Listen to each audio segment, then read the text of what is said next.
শ্রাবণী মেলা উপলক্ষে water ambulance চালু হলো। নিমাই তীর্থের ঘাটসহ অন্যান্য ঘাটে পুণ্যার্থীরা জল নিয়ে তারকেশ্বরের উদ্দেশ্যে রওনা হয়। সেই সময় ঘাটে থেকে তারকেশ্বর যাওয়ার সময় রাস্তার পরিধি অনেক সরু হওয়ার কারণে অনেক পুণ্যার্থী অসুস্থ হয়ে পড়ে অথবা কোনো দুর্ঘটনা ঘটলে তৎক্ষণাৎ হাসপাতালে নিয়ে যাওয়া অসুবিধে হয়ে পড়ে।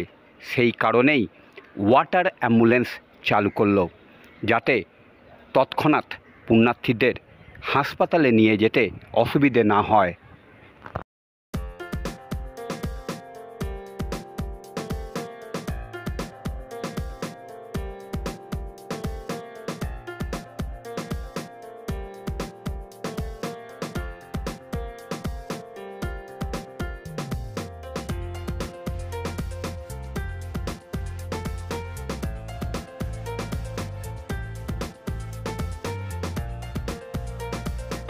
পশ্চিমবঙ্গ সরকারের মাননীয় আমাদের এখানে উপস্থিত আছেন।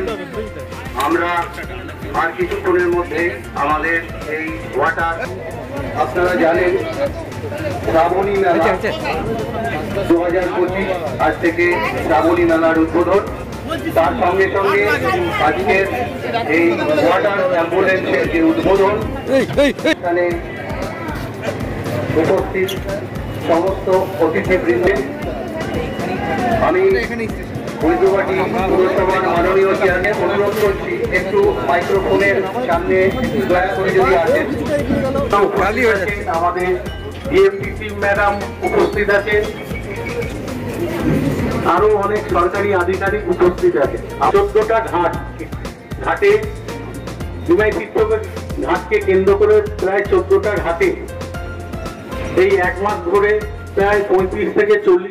দেখুন, ওয়াটার অ্যাম্বুলেন্স এবছর প্রথম চালু হলো। গত বছরও চালু হয়েছিল, কিন্তু গতবারে সেভাবে সাকসেস নয়। তো এবছর যেটা আছে, যে স্বাস্থ্য দপ্তর টোটাল ব্যবস্থাপনায় আছে, তার সাথে পরিবহন দপ্তর আছে, যে অ্যাম্বুলেন্সের ব্যবস্থা করেছে। আর তার সাথে সাথে আমাদের এই অক্সিজেন সিলিন্ডার থেকে শুরু করে ইনিশিয়ালি যা যা ট্রিটমেন্ট করানো হয় সেই তার ব্যবস্থা এখানে আছে। যেহেতু এই লক্ষ লক্ষ মানুষ জলযাত্রীরা যাবে জল নিয়ে এখানে, যেহেতু মানে এই ন্যারো স্পেস, তাতে যদি কোনো কারণে অসুস্থ হয়, আর তার ফলে কী হয় যে আমাদের রোডে অ্যাম্বুলেন্স চালানোটা অসুবিধা হয়ে যায়। কিন্তু এই অ্যাম্বুলেন্স পরিষেবাটা থাকলে কী হবে, আমরা সামনেই ওয়ালস হসপিটাল, সেখানে আমরা নিয়ে চলে যেতে পারবো।